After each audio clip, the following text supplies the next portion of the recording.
Hello there, I'm Alice Baxter with all the latest business news for you this hour. Mining giant Anglo-American is to cut 85,000 jobs as part of a massive restructuring. Shares in the firm have also slumped to a record low after unveiling plans to slash assets by as much as 60% and suspend dividends until the end of next year. The firm's been hit by a slump in commodity prices. Concern over power shortages could mean a windfall for owners of so-called diesel farms. They're blocks of diesel generators that can be switched on quickly to provide power when demand increases. They're set to sign contracts worth hundreds of millions of pounds as part of a government scheme to keep the lights on. And November's Black Friday sales didn't boost revenues for UK stores. That's according to the British Retail Consortium. It says like-for-like sales in November actually fell 0.4% compared to last year. But online did well, with sales up nearly 12%. More on that in just a moment. Now, were you one of those super organised folk who got started with their Christmas shopping in November? And if yes, did you do it online? If so, you're far from being alone, because latest official numbers from the British Retail Consortium and KPMG show that figures for November, so taking in Black Friday and Cyber Monday, were good. Helen Dickinson, she's the Director General at the BRC, and she joins me now. Helen, good to talk to you. So in the month of November, nearly 1 in 5 of every pound that was spent online. That's a big increase, isn't it? That's a big increase, and that relates to non-food spending. And I think the thing that's really interesting is that actually you can't draw a line between online and in stores anymore in the way that perhaps we used to in the past, because more people are coming into stores and then getting home deliveries or ordering online and clicking and collecting in stores.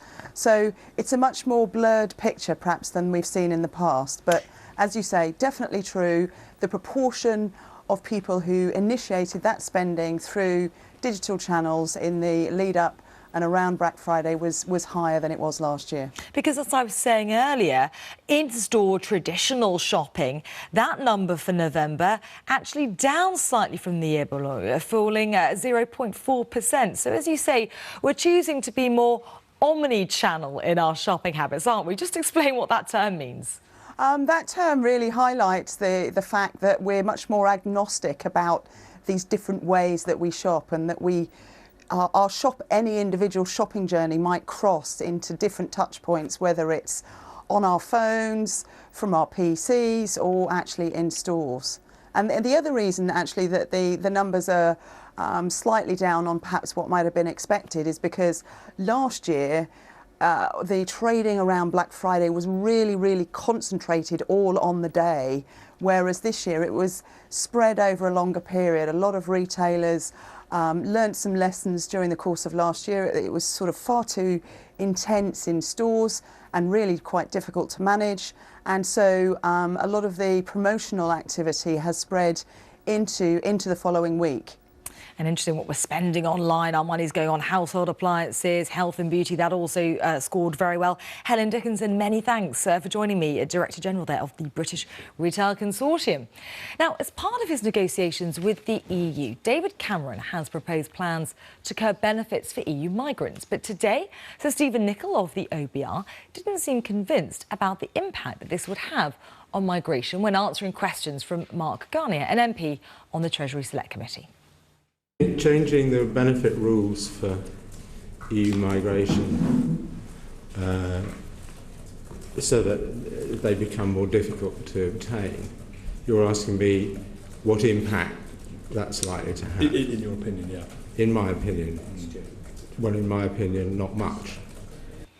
Now, a fall in all the major mining stocks, such as Anglo-American, as mentioned earlier, weighing on Britain's top share index, very commodity heavy, looking set now for a 4th consecutive day of losses. On Tuesday, British mining stocks, they've fallen around 50% so far in 2015, all due to concerns about a slowdown in China, the world's biggest consumer of metals, but also must mention the oil price falling to its lowest since 2009. The options market indicating investors they're bracing for US crude to drop below $35 a barrel in the first half of 2016, currently hovering around the $40 a barrel mark. That's it from me. Back to you both.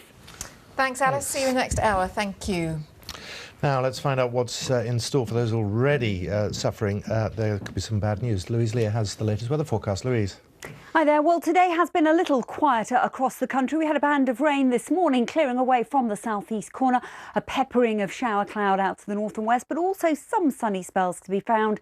But looking at the thicker cloud up into the far northwest, the sign of perhaps some more organised showers developing over the next few hours. Some of them heavy with some hail, maybe some thunder as we continue to the end of the day, and they will gradually move towards the southern half of Scotland and the northwest of England. Through the night tonight, though, fading away and under clearer skies and lighter winds for a time. Temperatures will start to fall away before the next batch of cloud and rain gathers in the northwest. But it's going to be a chilly night, a touch of frost in rural parts as temperatures get into low single figures, something that we've not seen for quite some time. But we start off tomorrow with the winds increasing. It won't be long before we see yet more outbreaks of rain and strengthening winds. Gales or severe gales are likely on exposed coasts, in particular across the far north and west. So despite that chilly start, there will be some wet weather for the early morning rush hour, the winds increasing as well. The rain already clearing into Northern Ireland, so here not too bad a start. There will be some rain into the northwest of England. Certainly worth bearing in mind that it's not going to be as heavy or as prolonged as the rain that we have seen. And then further south of that, it'll be a bright, crisp start to the day, cooler than of recent days, but hopefully with some sunshine coming through. The wind strengthening all the time, particularly on exposed west-facing coasts. And as we go through the middle part of the day, that cloud and that rain will continue to drift its way steadily southwards. Into the afternoon, then the rain sitting up into the far north.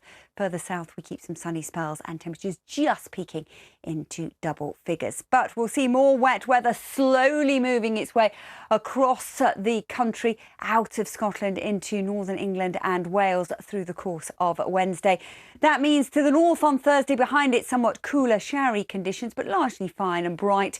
But the rain will sit across central and southern England through Thursday and meander for quite some time on Friday. Here it is. Thursday looks like being a pretty wet affair, and from time to time we'll see that weather front just meandering north and south, just bringing more cloud and outbreaks of showery rain as we move towards the weekend. But it will be cooler and brighter with a few isolated showers up into the northwest. More from me in half an hour.